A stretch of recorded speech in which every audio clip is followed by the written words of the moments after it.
नमस्कार मंडळी, मी कोकणी शुभ्या। आम्ही सकाळी गेलो होतो कॉलेजला आणि कॉलेजचं आमचं काही काम झालं नाही सर आला नसल्यामुळे, त्यामुळे आम्ही लगेच नाश्ता करायला गेलो। नाश्ता करता करता आमच्या डोक्यात प्लॅनिंग आला की कुठेतरी फिरायला जाऊया। तसेच उठलो आणि मायला लगेच जाऊन स्टेशनला पोहोचलो। स्टेशनला पोहोचल्याबरोबरच आम्हाला लगेच ट्रेन भेटली आणि ट्रेनमध्ये मरणाची गर्दी असल्यामुळे आम्हाला काही ट्रेनच्या आतमध्ये जाता नाही आलं। पूर्ण आम्हाला दरवाजावर उभं राहायला लागलं। ट्रेनमध्ये मरणाची गर्दी असल्यामुळे आतमध्ये काही कॅमेरा फिरवता आला नाही, त्यामुळे तुम्हाला बाहेरचं वातावरण दाखवतो। पाऊस पण थोडा थोडा होता आणि त्याच्यामध्ये मस्त हिरवगार वातावरण होतं आणि त्यामध्ये प्लस धुकेसुद्धा जोरदार होतं आणि हे वातावरण बघायला सुद्धा खूप मजा येत होती। त्या आतमधल्या गर्दीत चिरडाचिरडी करण्यापेक्षा दरवाजावर जागा भेटली ती अतिउत्तम काम झालेलं आहे। हे बघा मंडळी, एवढा सुंदर निसर्ग आणि सुंदर वातावरण होतं ना की त्या निसर्गात एवढं असं सुंदर पाऊस धुके बघण्यात एवढी मजा येत होती, काय सांगू तुम्हाला। हे तुम्ही पाहू शकता, मस्त वातावरण एकदम आणि याच्यात फिरायला जायची मजा वेगळीच। हे बघा, त्या डोंगराने धुक्याला अंगावर चादर म्हणून घेतलेला आहे, तो दिसत सुद्धा नाहीये त्याच्यामध्ये। एवढं सुंदर वातावरण बघायला होतं, त्यात पाऊस पण बारीक बारीक होता। शेवटी आमचं स्टेशन आलं आणि आम्ही उतरलो मळवली येथे। स्टेशनला उतरून आम्ही चालत चालत पुढे गेलो आणि आमचा काय प्लॅनिंग नाही अजून ठरलेला की कुठे जायचं। चालता चालता गुगलवरती शोधलेला आणि शेवटी फिक्स केलेला की भाजी लेणीला जायचं म्हणून। तर चालता चालता आम्ही असं फोटोशूट करत गेलो, तर तुम्ही पाहू शकता कसलं मस्त वातावरण त्याच्यात थोडा थोडा। तसेच चालता चालता पुढे आल्यानंतर भाजी धबधबा दिसला, तिथे पण जास्त पाणी नव्हतं, पण पाऊस खूप असल्यामुळे मधला व्हिडिओ करता आला नाही। ही गर्दी एवढी मरणाची होती इथे की काय सांगू नी काय नाही। ती जास्त वेळ न काढता आम्ही पटापट पुढे भाजी लेणीकडे चाललो।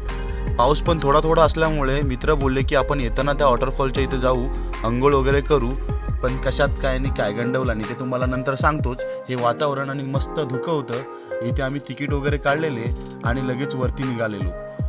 निघता निघता हे बघा, वातावरण कसलं मस्त धुकं, काही दिसत नव्हतं समोरचं। आमच्या इथे मस्त धुकं होतं, तेवढ्या समोरचा जागा फक्त दिसत होता, बाकी सगळं धुकं। हे बघा, तुम्ही पाहू शकता मस्त वातावरण।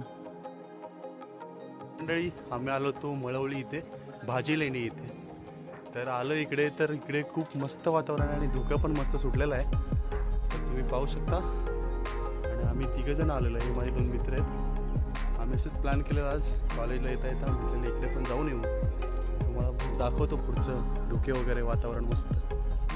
तर आम्ही तिघं आलेलो होतो, हे 2 माझे मित्र आणि हे बघा सुंदर वातावरण मस्त असं लागलेलं आहे आणि काय समोर पाहू शकता, पुढचं काहीच दिसत नाही इथे पुढे पाहू शकता।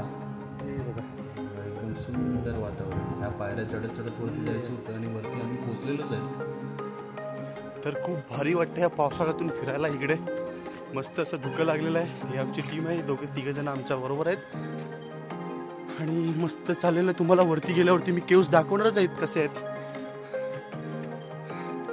दगडात कोरलेली लेणी वरती आहेत, आलो मस्त वातावरण एक नंबर भाई, बघायलाच खूप खतरनाक वाटतंय, पाहू शकता। म्हणजे सेम गावाकडचा फील भाई, असलं धुक्क आहे खतरनाक कडक।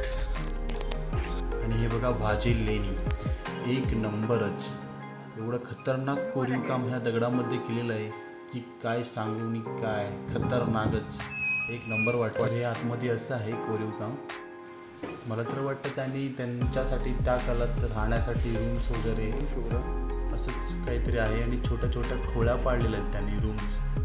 हे बघा, तुम्ही पाहू शकता आणि आतमध्ये झोपण्यासाठी वगैरे बसण्यासाठी जागा केलेली आहे त्यांनी। तर मला वाटतं खतरनाकच, तुम्ही येऊन नक्की भेट द्या इकडे भाजी लेणी इथे, खतरनाकच। तर हे एकाच ठिकाणी नाही तर असे खूप ठिकाणी त्यांनी असे छोटे छोटे रूम्स पाडलेले आहेत। मला तर वाटतं अख्खं पूर्ण हा दगडामध्ये त्यांनी खूप काही गोष्टी केलेल्या आहेत इथे, तुम्ही पाहू शकता। मला वाटलं फक्त एकाच ठिकाणी आहेत म्हणून, पण तसं नाही आहे, खूप ठिकाणी असे वेगवेगळे रूम्स पाहायला मिळत आहेत।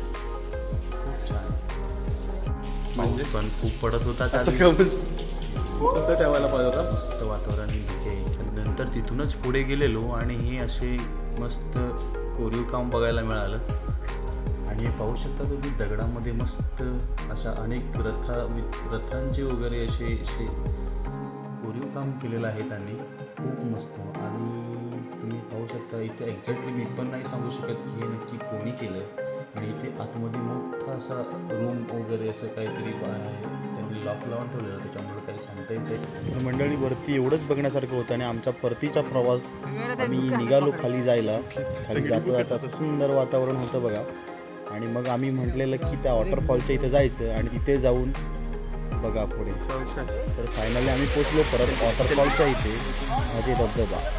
तर मित्र म्हणले होते की यायच्या वेळी की आपण जातानाच भिजून जाऊ म्हणून, तर हे कशात काय नाही फाटक्यात पाण्यात पाऊल पण टाकायला मागत नव्हतं. आणि हा छोटासा धबधबा हा आम्ही शेवटचा बघितला आणि घरी निघालो. मंडळी परतीचा प्रवास सुरू झाला. तुम्हाला व्हिडिओ आवडला असेल तर नक्कीच लाईक आणि शेअर. भेटूया पुढच्या व्हिडिओमध्ये. धन्यवाद.